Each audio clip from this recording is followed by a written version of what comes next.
ይሸሻል እፎይ ነው ማለት እፎይ ነው ግን ማን ነው እፎይ የእፎይ ክርስትና ውሸት መሆኑን የምታውቀው ከኮንዶሚኒየም መሮጡ ነው። በቲክቶክ ላይ በርካታ ኢትዮጵያውያን የሚያውቁት ሁሱ ወይም በመዝገብ ስሙ ሁሴን ሐጅ ነቢ ሐላል ማትሆነ እጇን ስትዘረጋ ላለማሳፈር ነው የሚጨበጠው የሚባለውን ነገር ብናቆም ይሻላል። ሰላም አለይኩም ወራህመቱላሂ ወበረካቱሁ። ውድና የተከበራችሁ የአቡኪ ኤችዲ ዩቲዩብ ቻናል ቤተሰቦች ዛሬም በአዲስ ቪዲዮ ተመልሼ መጥቻለሁ። የዛሬ ቪዲዮአችን ደግሞ የሚሆነው እስላማዊ ቪዲዮዎች ላይ ሪያክት እናደርጋለን። ይሄ ቪዲዮ ብዙ ሰዎች ጋር እንዲደርስ ላይክ ማድረጋችሁ እንዳትረሱ። ለዚህ ቻናል አዲስ ከሆናችሁ ሰብስክራይብ በማድረግ ደውሏን ኦን ያርጉ። ወደ ቪዲዮ።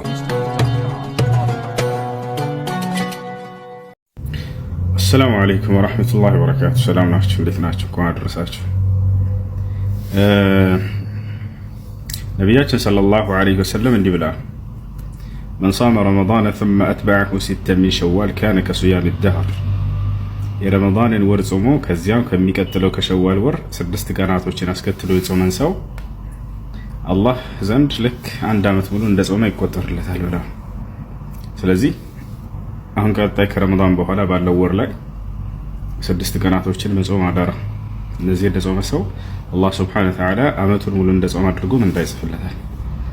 እነዚህን ቀናቶች ለመጾም ከቻላችሁ በተከታታይ ብትጾሟቸው መልካም፣ ካልተቻለ ግን እያቆራረጣችሁ መጾም ትችላላችሁ እስከ ወሩ መጨረሻ ድረስ። ዋናው 6 ቀን ጾሙ በዚህ ያለው ወር ላይ ማለት ነው። ይሄን ቀባ ያለባችሁ ቀድማችሁ ብታወጡ መልካም ነው። ከዚያ በኋላ ሱና ትጾማላችሁ። ሰላም አለይኩም።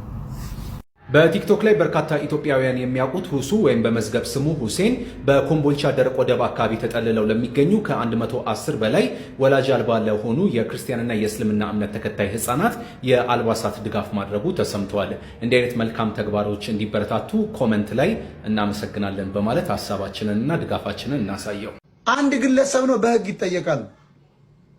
ለምን? ትልቁን የእስልምና እምነት ማርከስም ኦሮሞዎች ለፖለቲካ ጥቅም ባራገቡት ቁጥር ቢሰድብ እንኳ ሙስሊሞች መንጠቀቅ አለባቸው። ቢሰድብ እንኳ ለምን መሰላቸው? መልካም እምነታቸውን ጦርነት ሊያስነሱባቸው ማለት ነው። የሚወዳቸውን ኦርቶዶክስ ሊያስነሱባቸው። አንድ ሰው ላጠፋ ያ ሰው በህግ ቁጥጥር ስር መዋል ይችላል። ህግ ካለ ከሌለ ምንም ልታደርገው አይችልም። መቃወም ነው፣ አንተም ትቃወመዋለህ። ወይ እብድ ነው ትለዋለህ፣ ወይ ደግሞ እምነቱ ኦርቶዶክስ ስለሆነ እኛን አይወድም ብለህ ትተዋለህ። ከህብረተሰቡ እኮ ይተፋል እኮ በሄደበት ይሸማቀቃል። ስለዚህ የሚያዋጣው እንግደል ሳይሆን ህግ ካለ በህግ ማቅረብ፣ ህግ ከሌለ መተው ነው። መልስ ሰጠህ ይሄ እኛን አይመለከትም። ኦርቶዶክስም ወጥቶ ሰድቦ ከሆነ አይ ይሄ የኛ ወገን አይደለም። ኦርቶዶክስ እስልምን ወይም ደግሞ ፕሮቴስታንት አንቋሽ አይልም።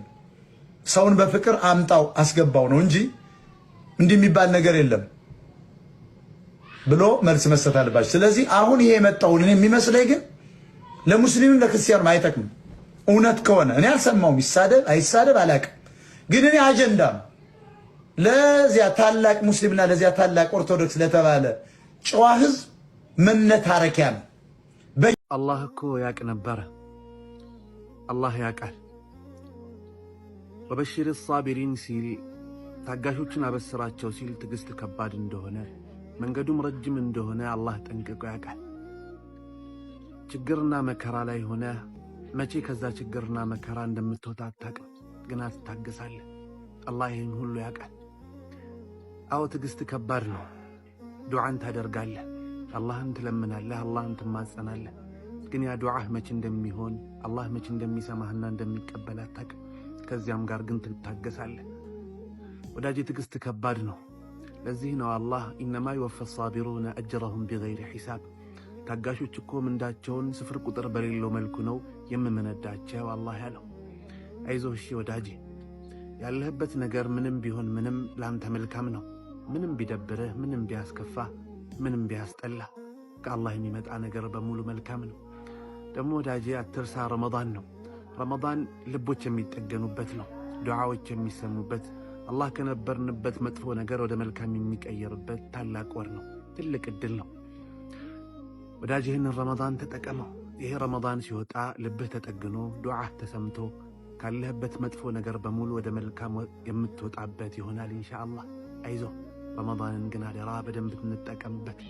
አላህ ቀለል ያድርግላችሁ፣ አላህ ያስደስታችሁ።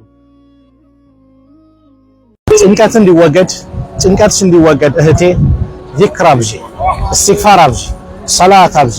ዚክር የመንፈስ እርካታን ያመጣል። አላ ቢዚክሪላህ ተጥመኢኑል ቁሉብ። አዋጅ ንቁ፣ አላህን በማውሳት ልቦናዎች ይረጋጋሉ። አውሮፓዎች ጭንቀት ውስጥ ወደቁ። ገንዘቡ ምኑ አለ፣ ደስታ ግን ራቃቸው። በምን ምክንያት? አላህን ራቁ። ደስታ የሚመጣው አላህን ስንቀርብ ነው። ከአላህ ጋር ግንኙነት ያማረ ሲሆን ደስታችን የተሟላ ይሆናል። ስለዚህ አላ ቢዚክሪላህ ተጥመኢኑል ቁሉብ። አላህን እናውሳ። ሱብሃንአላህ፣ አልሐምዱሊላህ፣ አላሁ አክበር፣ ሰላት ዐለ ነቢ፣ እንደዚሁም እስትግፋር የመሳሰሉት መከራን ጭንቀትን ያስወግዳሉ። ደስተኛ ሀያት ለመሆን ዛሬ መልካም ነገር ላይ እንገኝ። ሰላም አለይኩም ወራህመቱላሂ ወበረካቱ። ከሰው ሁሉ ክፉ ማለት መጥፎ ሰው ማለት ዒንደላሂ መንዚለተን የውመል ቂያማ የቂያማ ቀን አላህ ዘንድ መጥፎ ደረጃ ያለው ክፉ ሰው ማለት መን ተረከሁ ናሱ ኢብቲቃአ ሸሪሂ ያሉ ሰዎች የሱን ክፋት በመፍራት የሚተውት ሰው ነው። ክፉ ነገር እንዳያደርጋቸው ብለው የሚጠነቀቁት ሰው ነው አሉ ነብዩ ሰለላሁ ዐለይሂ ወሰለም።